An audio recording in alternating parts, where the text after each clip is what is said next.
All right, so the Cardinals game just ended game 2 of 162 on the season, and honestly, not a lot of positives from this one either. I guess a few more positives than yesterday, but ultimately another very frustrating game. On the pitching side, Zach Thompson gets the start for the Cardinals, and there were times where he looked very good. It looked like he could do well, but he gave up 3 home runs, one being a 3-run shot to Teoscar Hernandez, who would go on to have 2 home runs in the game. So, I mean, you give up the long ball, then, I mean, it is what it is. I think when he came out of the game, he had given up 5 runs. So 5 runs in 6 innings pitched. I don't even think he made it all the way through 6. I think Gallegos came in the 6th inning. Gallegos came in, he looked good at first, but then he would also go on to give up a home run to the 9-hole hitter, shortstop. Not really known for power, but left it center cut on the inner half. So obviously a mistake that you can't make. Who ended the game on the mound? Oh, Jojo Romero. Jojo Romero looked really good in the 8th inning. Obviously small sample size, but he looked good. Cardinals were able to shut Shohei Ohtani down. He went 0 for 4. I think he had a pair of strikeouts, so nice to not let Showtime beat us, so that's good. Swinging the bat, another kind of just lackluster night offensively. Miller for the Dodgers was electric on the mound. I think he had 11 strikeouts. Cardinals could not put the ball in play. Definitely looked outmatched. The bottom of the lineup, I will say, Victor Scott, his last at bat here in the 9th inning, he put a good jolt into a ball, and Kike Hernandez made a diving play in center field. But before that, against Bobby Miller, Victor Scott looked completely lost, very overmatched. Just did not look good. Big play of the game came from Nolan Gorman. We had bases loaded, had a double down the right field line. It was really, he was hung in with a breaking pitch and just yanked it down the line. Was able to get a pretty good jolt into it. Scored 2 runs, left us with runners at second and third. Then nobody out at the time. Arenado comes up to bat, gets what looks to be all of it. Off the bat, I thought it was a home run, which would have been fantastic. I would have made it a 1-run ball game, made it 6-5, but he hit it just a little bit off the end of the bat and was able to get the sac fly, and the runner that was on second tagged up and made it to third. And then we're in a classic Cardinal spot, which seems like we've really struggled with the last few years, and that was a runner on third with less than 2 outs, and we did not score him. So Wilson Contreras is the guilty party here. He was up to bat after Arenado with that runner on third with 1 out, and he failed to make contact. He struck out, and that's just bad baseball. It's just not good baseball. So obviously that is a bummer. And then the next batter, I was talking with my buddy during the game. Alex Burleson might be the most unlucky hitter I've ever seen. I swear it feels like every single time he's up to bat, there are 12 stinking defenders on the field. The man cannot find a hole to save his life.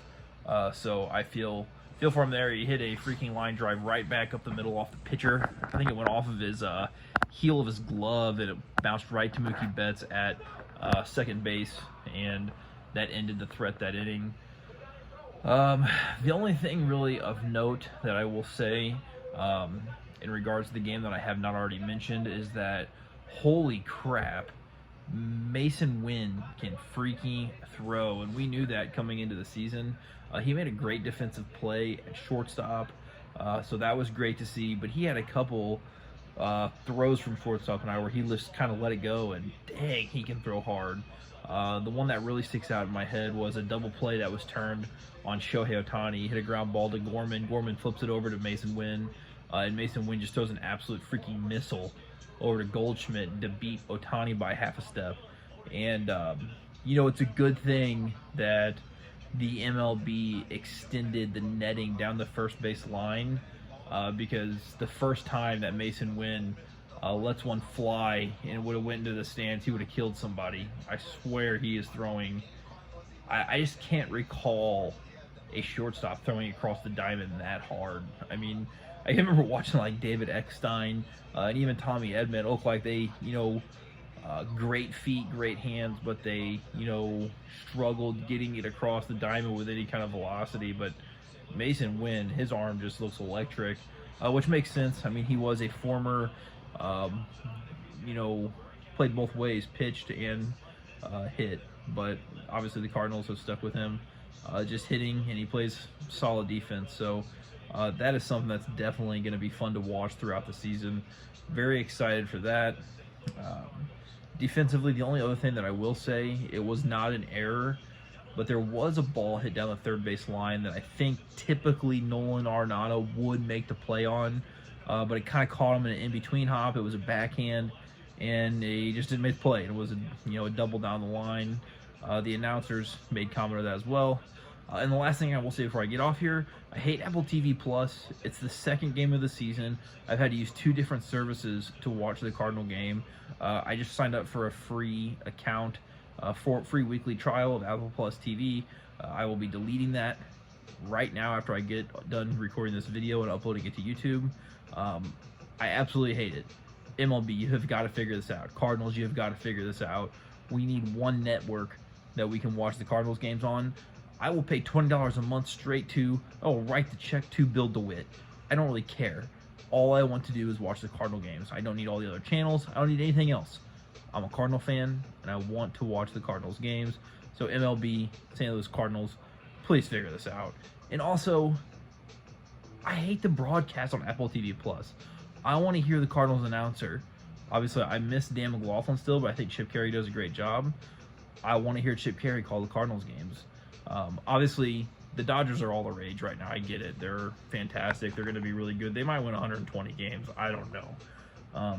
And obviously, the announcers for a neutral game like this highly favored the Dodgers because they should. I mean, they're super exciting right now. I wouldn't say anything differently. But the one thing that I hate about these broadcasts, I got this beautiful 70-inch television.